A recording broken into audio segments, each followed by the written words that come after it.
Alright, this little board is our market. See this line? It started here, low. Like when it's cheap. Yes, exactly. When we buy here, we wait and the price goes up like this. How much profit?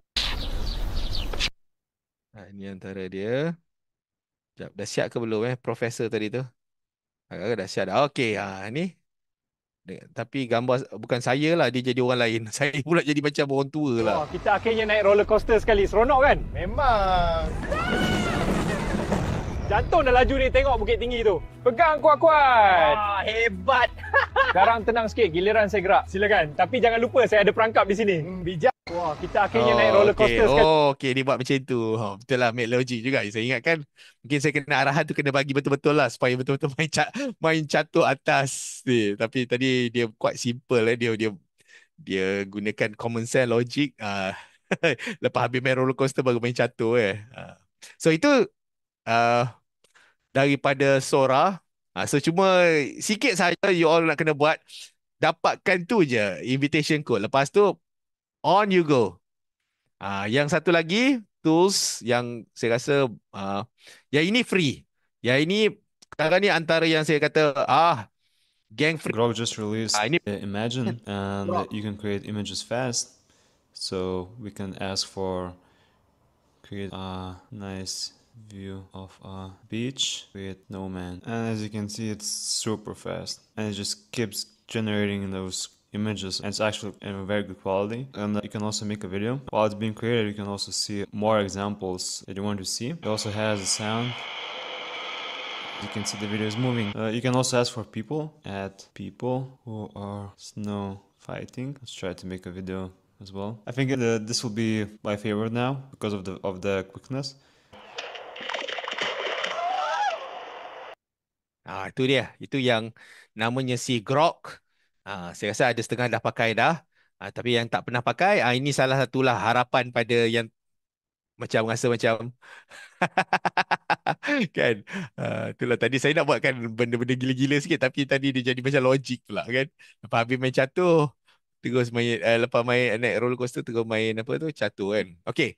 Jom harapan kepada sahabat yang ni Grok kita boleh jana banyak kali. Kalau gang free pakai ni je lah. Lagi senang. So anda boleh install dekat Grok ni, dekat telefon boleh, dekat PC pun boleh. Ya. So teknik dia simple aja, masuk kepada grok.com. Itu sahaja.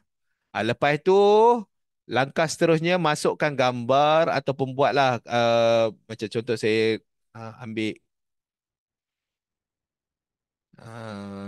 bagi satu prompt apa Sekejap. Ini pun arahan boleh type bahasa Melayu. Seorang lelaki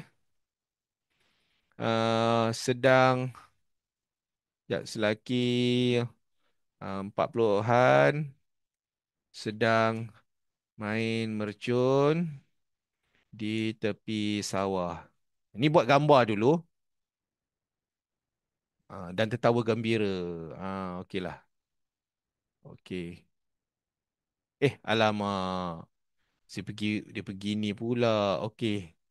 Sekejap.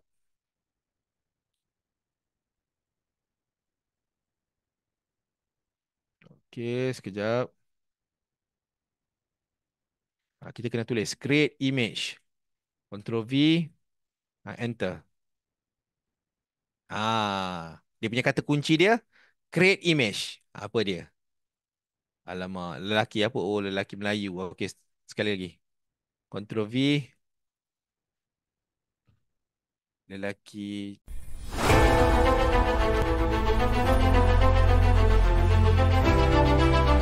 Cikgu, masih ramai kat luar sana belum belajar AI. Oh, betul ke? Rugilah kalau tak belajar. Cikgu, kalau tak belajar AI, apa jadi? Jadi tertinggal lah. Pesaing kita dah move jauh ke depan, bro. Cikgu, ada tak kelas AI yang cover semua topik? Ada, kelas kita lah Kojul. Siap dapat buku free lagi. Pemodal AI wajib belajar cikgu. Mula-mula asas prompt. Lepas tu grafik, video, audio dan marketing guna AI. Senang. Subscribe guys, jom nak join SI Kuih Business kami. Guys, sesuai bisnes, office dan kegunaan kat rumah. Daftar sekarang. RM30 je guys. Masukkan alamat, kami hantar buku ini ke rumah anda.